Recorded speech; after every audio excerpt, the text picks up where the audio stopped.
My wife stood in a courtroom and told a judge I never built anything. What she didn't tell him, what she couldn't tell him, was that everything she'd ever built, I'd paid for. Every brick, every blueprint, every breakthrough with her name on it. Mine. And I let her have it, right up until the moment she tried to take everything else too. Welcome back to Dad's True Revenge. Grab your snacks, get comfortable, and remember, the people in these stories had every chance to behave themselves. They just chose wrong. Drop a comment and be sure to subscribe. You're going to love it here. The day Sandra filed for divorce, I was eating a ham sandwich, not a metaphor. Actual ham. Yellow mustard, the cheap kind. On white bread because we were out of wheat. I remember because the process server knocked so hard the mustard packet slipped and got on my shirt. The blue one Sandra bought me for our 15th anniversary. And my first thought wasn't my marriage is over. It was, that stain is never coming out. That tells you something about where we already were. Her attorney was a man named Brett Evans. Sharp suit, sharper haircut, the kind of guy who billed $400 an hour and made you feel like you should thank him for it. Sandra had hired him 6 weeks before she served me, which meant she'd been planning this while we were still having Sunday dinners, while she was still asking me to pass the salt, while she kissed me on the cheek every morning like we were extras in a movie about a happy marriage. 19 years. Ham sandwich. Blue shirt. Now before I go any further, and I need you to stay with me here because what happens in that courtroom is going to rearrange something in your brain. Let me tell you exactly who Sandra Peterson thought she was divorcing. She thought she was divorcing a man with nothing. And technically, she had receipts. George Peterson. No property in his name. No patents. No business registrations. No published work. No titles. No credentials. No corner office. On paper, I was the human equivalent of a blank page. Sandra, on the other hand, had everything.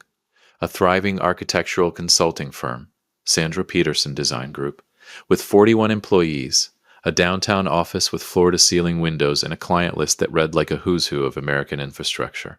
3 published papers, 2 industry awards, a profile in Architectural Digest that used the phrase self-made visionary 3 times. Self-made. I'd cut that article out and put it on the refrigerator, actually. Sandra had looked at it and smiled the way you smile at something that is both true and not true at all. And I'd smiled back, and neither of us said the thing we both knew. We were very good at that. Here's what Sandra's Architectural Digest profile didn't mention. The firm started in our garage, in a house I bought, with money I'd saved for 11 years working as a project finance consultant. The least glamorous job title in the English language, by the way. What it means, practically, is that I spent my career figuring out how to fund large-scale construction and infrastructure projects. Finding money, moving money, structuring deals so that ambitious, talented people could build things that actually got built.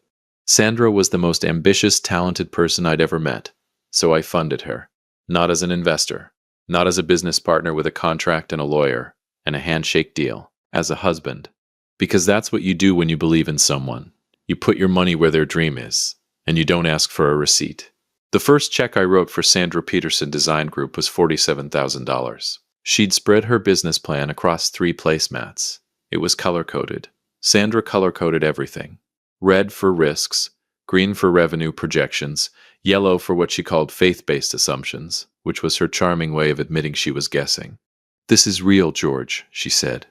"I can actually do this." I looked at the plan. I looked at her. I signed the check. "I know you can," I said. She cried. Actually cried. Sandra didn't cry easily. She was built from something tougher than the rest of us. So when tears came, they meant something. I should have gotten that in writing. I'm kidding. Mostly. Over the next 14 years, I funded everything. The first office lease, $8,400 a month. Downtown, because Sandra said location was credibility and she wasn't wrong. The drafting software licenses. The equipment. The first 3 employees whose salaries I personally guaranteed when the firm's cash flow was still more faith than fact. The legal fees when a contractor tried to stiff her on a project in 09, and she fought him all the way to arbitration and won. I paid for the win. I paid for all of it. And here's the part that sounds insane but made complete sense inside a marriage. I didn't mind. That was the deal we'd made without ever making it official. Sandra was the builder. I was the foundation. She got her name on the blueprints because she'd earned it. Her talent was real. Her vision was real. Her work ethic was something I genuinely admired for most of our marriage. The money was just the thing that made it possible, and I never once thought she'd use that arrangement to bury me. The divorce proceedings began on a Tuesday in October. Judge Raymond Whitfield presiding, a broad-shouldered man in his 60s, with a salt and pepper beard and the measured calm of someone who'd seen every variety of human catastrophe and had long since stopped being shocked by any of it. David Chester, my attorney, sat to my left. David was the kind of man who looked permanently underdressed regardless of what he wore. Today it was a perfectly fitted charcoal suit, and he still somehow looked like he'd rather be fishing. Don't let that fool you. David Chester had never lost a case that mattered. He told me one thing before we walked in. Let them go first. Let them build the ceiling. Then we'll show the judge there's no floor. I didn't fully understand it then. Brett Evans rose like a man who'd already won. Your Honor, he began. This is, at its core, a simple case. He smiled. Lawyers who say this is a simple case are never talking about a simple case. Sandra Peterson built a business. She built a career. She built, from nothing, one of the most respected architectural consulting firms in this region. He let that breathe. George Peterson contributed nothing to that enterprise. No labor, no expertise, no intellectual capital he has in fact, no verifiable professional output of his own to speak of. He opened a folder. What he does have is a pattern of transferring significant funds from joint accounts into the operating accounts of Sandra Peterson Design Group. Transfers which he will likely characterize as investment or support. He said both words like they were mildly embarrassing. Your Honor, these were not investments. There was no agreement, no equity arrangement, no promissory note. Under the law, money transferred between spouses into a joint marital enterprise constitutes a marital contribution, one that Sandra Peterson has already been credited for in the asset valuation. He closed the folder. In plain English, he moved money around. She built something with it. The business is hers. The IP is hers. The reputation is hers. Mr. Peterson is entitled to his share of the liquid marital assets, and nothing more. He sat down. I looked at Sandra. Sandra was looking at the table in front of her, not at me. She used to look at me like I was the answer to a question she'd been asking her whole life. Now she was studying a mahogany tabletop like it owed her something. Mr. Chester, Judge Whitfield said. Response? David stood slowly. He had a single yellow legal pad, one pen. He looked almost bored. Your Honor, the defense will demonstrate that Mr. Peterson did not simply move money. He structured, financed, and in several cases personally guaranteed every major phase of growth at Sandra Peterson Design Group, from its founding capital through its most recent expansion. We will further demonstrate that this was not a casual marital contribution, but a deliberate, documented financial architecture that made the business not only possible but viable. He paused. We will also demonstrate that Mrs. Peterson was aware of this, in writing, on multiple occasions. Brett Evans' pen slowed down. We have documentation, David continued almost gently, that Mrs. Peterson's own words, in emails, in text messages, and in one particularly candid voicemail from March of 2019, described Mr. Peterson as, and I'll quote directly, the reason any of this exists. Silence. Brett leaned over to Sandra and whispered something. Sandra whispered back. I watched Brett's expression change, just slightly, just around the eyes, in the way that expressions change when someone tells you something you were hoping wasn't true. I looked straight ahead. Here's what I want you to understand about those 19 years. I was not a saint. I was not a martyr. I didn't fund Sandra's dream out of some noble, selfless, made-for-television love. I did it because I believed in her, yes, but also because watching Sandra build things made me feel like I was part of something that mattered. I had the financial mind. She had the vision. Together we were, for a long time, something genuinely remarkable. The marriage broke down slowly, the way things do, not in explosions, but in silences. In dinners where we talked about logistics instead of dreams. In anniversaries that felt like checkboxes. In the growing quiet realization that Sandra had stopped seeing me as her partner and started seeing me as her history. Something she'd outgrown. I felt it before I could name it. I named it around year 16. I stayed anyway, because I am either loyal or stupid, and the line between those two things is thinner than anyone admits. But here's what I did not anticipate. I did not anticipate that when Sandra decided to leave, she would leave the way she did. Clean. Surgical. with Brett Evans and 26 exhibits and a narrative so neatly constructed that I, George Peterson, the man whose money built every single floor of that downtown office, would be standing in a courtroom, being described as a man who never built anything. She didn't just want the firm. She wanted me to walk out of that courtroom with nothing but the liquid marital assets, which, after her attorney's creative accounting, amounted to roughly $340,000, against a business valued at $14 million. She wanted me to take $340,000 and call it even, and smile about it. Recess was called at 11:40 a.m. I stood in the hallway outside courtroom 4, loosening my tie, and my phone buzzed. My daughter, Rachel, 23 years old, sharp as a blade, currently furious at her mother in the particular way that only daughters who've watched quietly for years can be furious. "How's it going?" I typed back.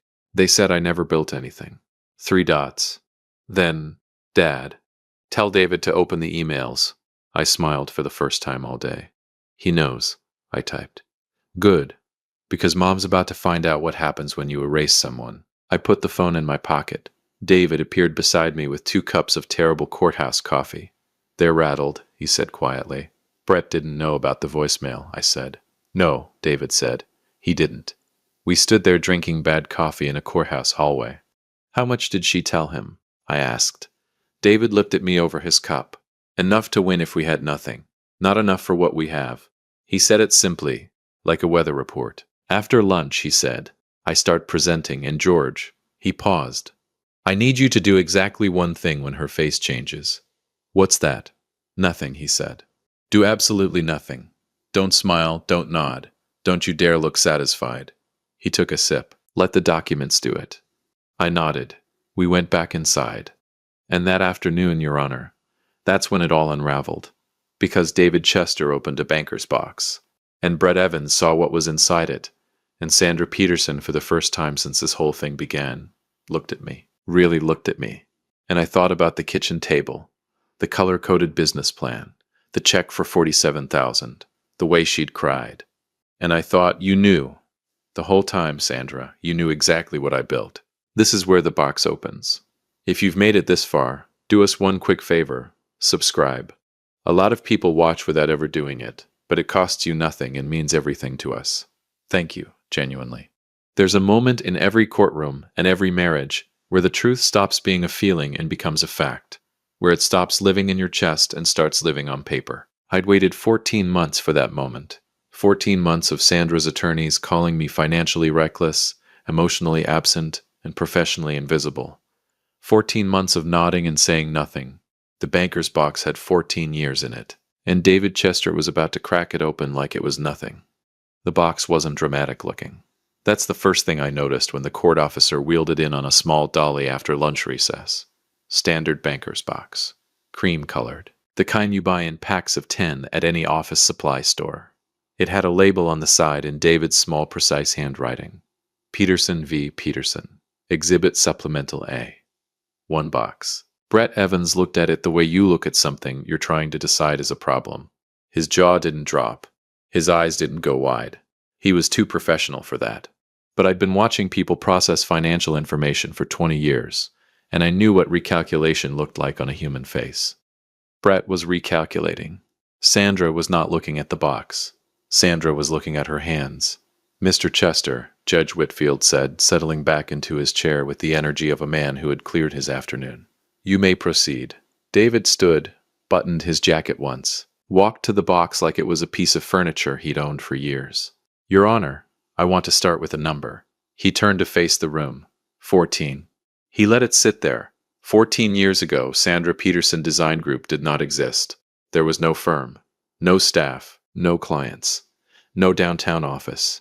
There was a woman with extraordinary talent, a color-coded business plan, and a husband who believed in her enough to write a check that most banks wouldn't. He reached into the box. Out came a single document, slipped into a clear plastic sleeve. Plaintiff's Exhibit Supplemental 1. A personal check dated September 14, 2010. Drawn from the personal account of George Raymond Peterson. Made out to Sandra Peterson Design Group, LLC. He walked it to the judge's bench for $47,000. Judge Whitfield looked at it. "This," David continued, was the founding capital of the firm Sandra Peterson is currently valuing at $14 million. He paused just long enough. George Peterson wrote it on a Tuesday evening at a kitchen table. No contract, no equity agreement, no legal instrument of any kind. Another pause, because it was his wife, and he trusted her. I heard Sandra exhale beside her table. Brett wrote something on his legal pad. David went back to the box. Here's the thing about 14 years of financial records. They tell a story that no one can argue with. You can dispute intentions, you can reframe motivations. You can stand in a cream blazer and describe your husband as a man who moved money around without purpose or vision. But you cannot argue with a check. You cannot argue with a wire transfer confirmation. You cannot argue with a signed lease guarantee, a payroll advance record, or an email from a wife to her husband that says, and I'm paraphrasing here, but only barely, without you none of this would be standing. David had all of it. Every single piece. Exhibit Supplemental 3, David said, placing another document before the judge. Office lease for 1240 Commerce Boulevard, Suite 400. Signed October 2011. The personal guarantor on this lease, meaning the individual legally responsible if payments were not met. He tapped the document. Is George Peterson, not Sandra Peterson Design Group LLC. George. He looked at Brett. A man, I'm told, who never built anything. Brett shifted in his seat. I didn't smile. I did not smile. Exhibit Supplemental 5 through 9, David continued, now moving with a rhythm that felt almost musical. 5 separate payroll advance records from 2012 through 2014, totaling $218,000, transferred from George Peterson's personal accounts directly to Sandra Peterson Design Group's operating account during periods when client payments were delayed and the firm could not make payroll. He set them down one by one. Jennifer Marks. Currently Sandra's Director of Operations. She got paid because of these transfers. Todd Reeves, Senior Architect. Same. Michelle Carter, Office Manager of 11 years. He placed the last one down softly. Same. He let that land. 41 employees. 14 years. The math was doing its own talking now. Brett Evans stood. Your Honor, I'd like to object on the basis that... On what basis, Counselor? Judge Whitfield asked, not unkindly. Brett paused. The relevance of these transfers to the current valuation of they are directly relevant to the question of who built what, Mr. Evans, which is, as I understand it, the central claim your client made this morning. Judge Whitfield looked at him steadily. Sit down. Brett sat down. I had always liked Judge Whitfield. David reached into the box again. This time he came out with a manila envelope, sealed. He broke the seal in the courtroom, which I knew he'd staged because David Chester did not do anything accidentally. Exhibit Supplemental 11, he said. Email chain. Between Sandra Peterson and George Peterson, dated March through July 2019, the period during which Sandra Peterson Design Group was negotiating its largest contract to date, a $6.2 million infrastructure consulting deal with Harmon County Municipal Authority. He placed printed copies before the judge and offered a copy to Brett. Brett took it like it might bite him. I already knew what was in it. I'd lived it. March 4th, 2019. Sandra to George. The Harmon County people want a performance bond. $800,000. The firm doesn't have it liquid right now. I need you to post it. I know it's a lot. I know I keep asking. But this is the one, George. If we land this, we're untouchable. March 4th, 2019. George to Sandra. March 5th, 2019. Sandra to George. I don't know what I'd do without you. Genuinely. You know that, right? You are the reason any of this exists. David read that last line aloud, slowly. You are the reason any of this exists. He set the paper down. The courtroom was very quiet. I looked at Sandra. Sandra was looking at the table again. But we weren't done. Because David Chester, God bless that methodical, soft-spoken man, reached into the box one more time. And this time what he pulled out made Brett Evans' pen stop completely. Exhibit Supplemental 14, David said. This is the one I'd like to spend some time on, Your Honor. He walked to a small projector that his paralegal, a young woman named Chloe who looked like she'd been awake since 4 a.m. and was running entirely on purpose, had quietly set up during the document presentations. The screen on the courtroom wall lit up. It was a spreadsheet, color-coded, red, green, yellow. I felt something tighten in my chest.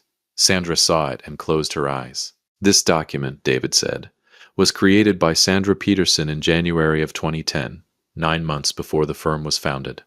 It is her original business plan, the one she presented to her husband at their kitchen table. He clicked to the next slide. I draw your attention to the tab labeled Funding Sources. Judge Whitfield leaned forward. The Funding Sources tab had one line item. 1. It said, George. Not personal investment, not spousal contribution, not seed capital. Just George. Mrs. Peterson, Judge Whitfield said quietly, did you prepare this document? Sandra's attorney leaned over. They whispered. Mrs. Peterson, the judge repeated. It's a yes or no question. Sandra looked up for the first time in an hour. Yes, she said. Her voice was steady. I'll give her that. And is this your handwriting in the margin notation next to the funding source? David clicked to the next slide. The margin notation was enlarged. It said in Sandra's looping cursive, G will handle it. He always does. The courtroom was so quiet I could hear the ventilation system. Now, and listen, because here's where it gets complicated in the way that real life always gets complicated. I want to be honest with you about something. I didn't enjoy this. I know how this kind of story is supposed to feel. The wronged man vindicated, documents flying, the lying spouse finally exposed. Clean, satisfying. Credits roll. But Sandra Peterson had been my wife for 19 years. I knew how she took her coffee. I knew she cried at nature documentaries, but never at funerals, because she said grief was private. I knew she kept a photograph of her late father in the bottom drawer of her desk at work, and never talked about him. Watching her sit at that table while the best years of our shared life got reduced to line items and exhibit numbers was not, I promise you, the happiest moment of mine. But she had stood in that room and told a judge I had never built anything. She had asked to leave me with $340,000 against a $14 million firm. She had tried to make me disappear. So I sat up straight, and I let David work. Brett Evans called for a recess at 3:15 p.m.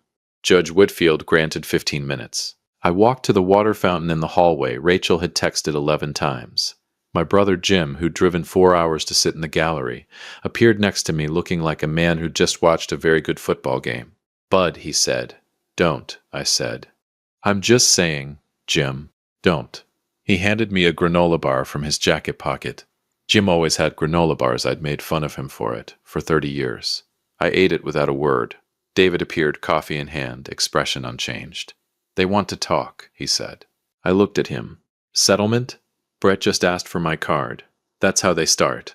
I leaned against the wall. 14 months. 14 months of being called reckless, irresponsible, invisible, of listening to my life story get rewritten by a man in a sharp suit. What do you think they'll offer? I asked. David tilted his head. Not enough. First offer never is. He sipped his coffee. But George, we haven't shown them everything yet. I looked at him. The voicemail, I said. The voicemail, he confirmed. I thought about that voicemail. March 2019. Sandra had called me from her car after the Harmon County contract came through. She didn't know I'd saved it. People never think you save things until you do.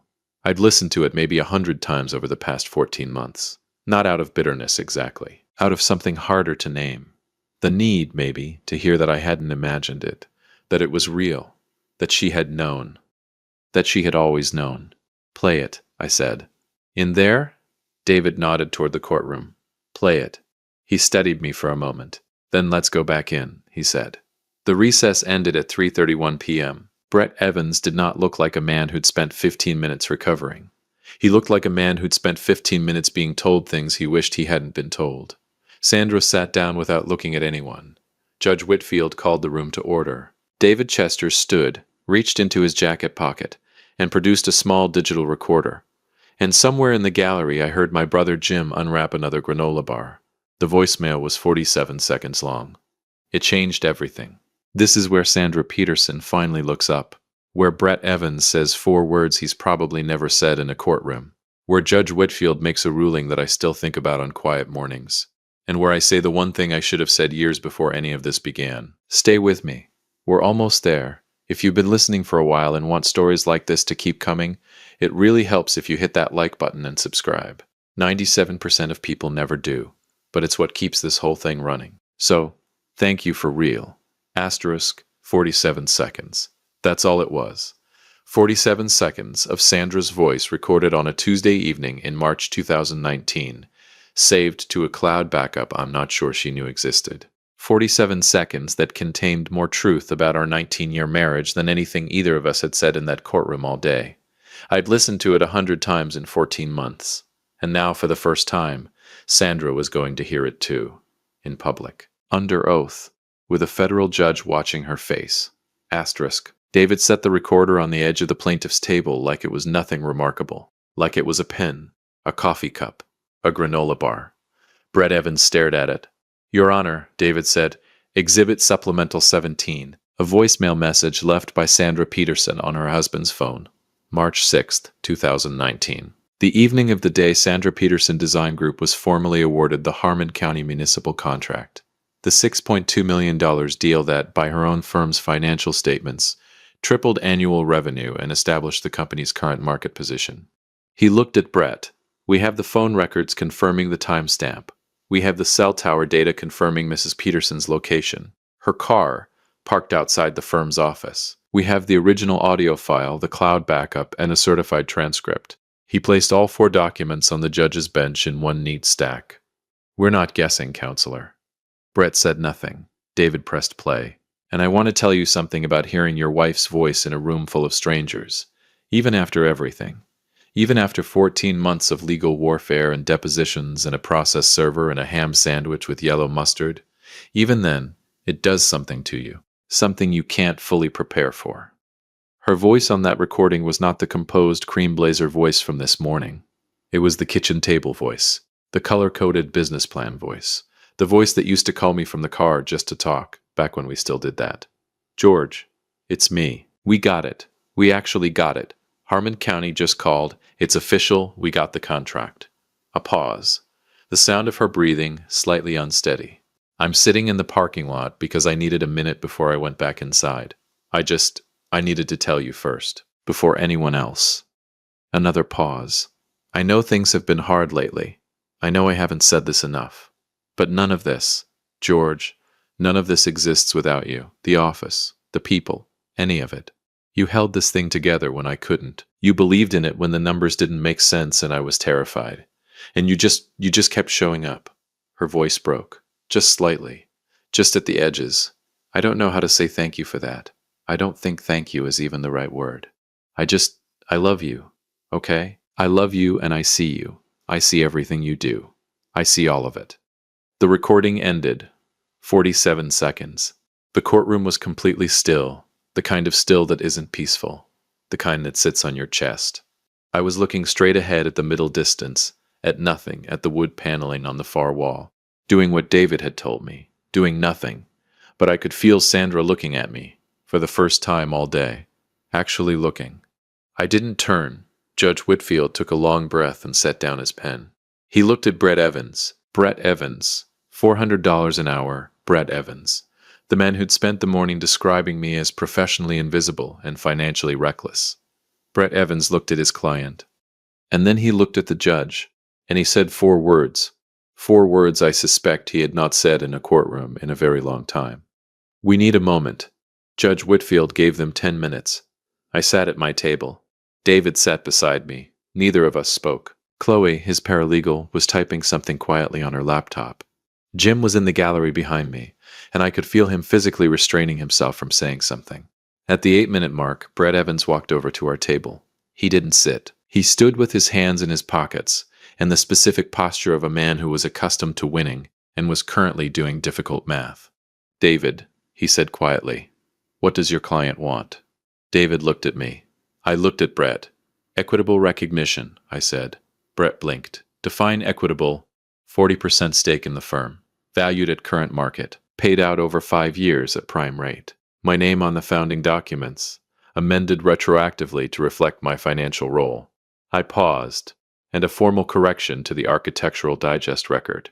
Brett stared at me. "The magazine," I said helpfully. "The one that called her self-made." "George," David said.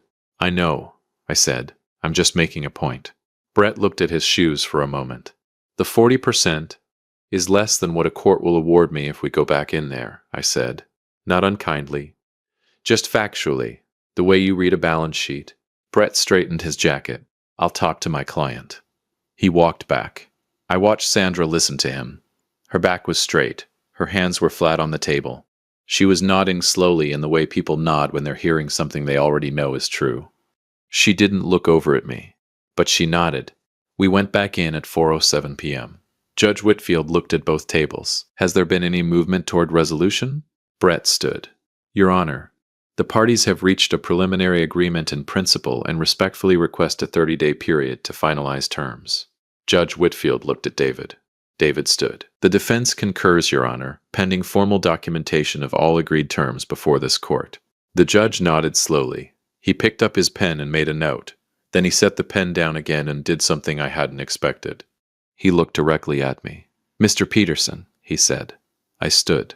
Your Honor. He studied me for a moment with the measured expression of a man who had presided over enough divorces to know that the paperwork was never the whole story. In 31 years on the bench, he said, I've seen a lot of people sit where you're sitting. People who were wronged. People who had every right to be angry. He paused. Most of them couldn't wait to show me what they had.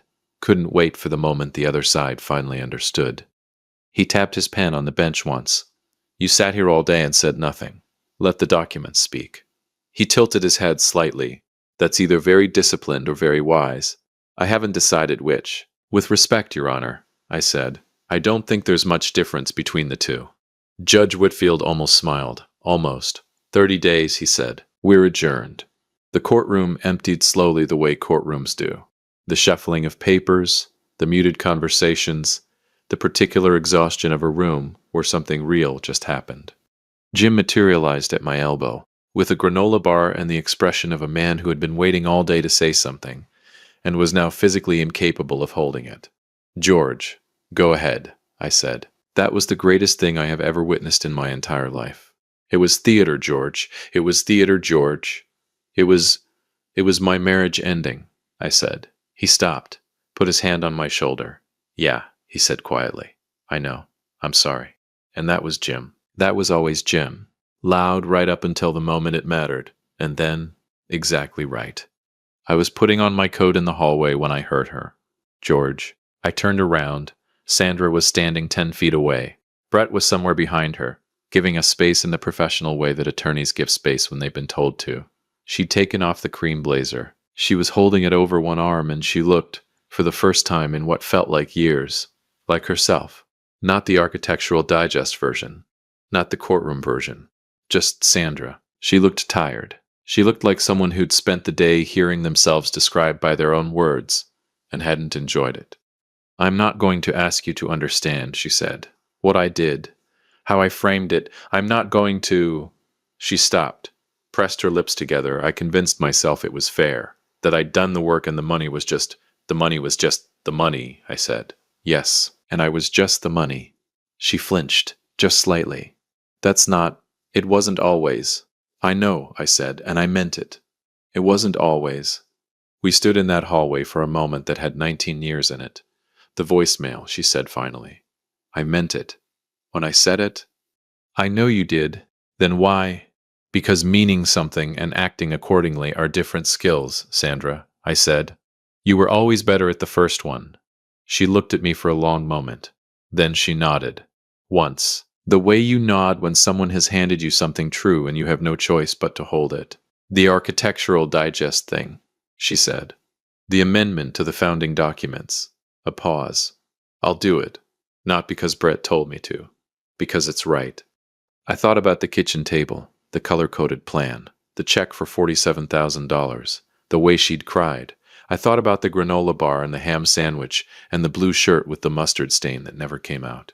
I thought about 47 seconds. Thank you, I said. She nodded again, turned, walked back toward Brett, and then halfway down the hall she stopped. Didn't turn around. For what it's worth, she said to the middle distance, You built everything, George. She kept walking. I put my hands in my pockets. Jim appeared next to me. You okay? He asked. I thought about it honestly. Ask me in a year, I said. He nodded, handed me a granola bar. I took it. We walked out into the October afternoon, into the cold, clean air outside the courthouse, into whatever came next. And I stood on the top step for just a moment, looking out at the parking lot and the ordinary Tuesday traffic beyond it, and I thought about something Judge Whitfield had said. Disciplined or wise. I still don't know which one I was, but I built something. I know that much. I built all of it. And in the end, in that hallway, in 47 seconds, in a cream blazer held over one arm, Sandra Peterson finally said so. That was enough. It wasn't everything, but it was enough. If you liked this story, join our community by hitting that like button and subscribing for more real, raw, and family-centered stories. And as always, thank you for being a part of this sphere.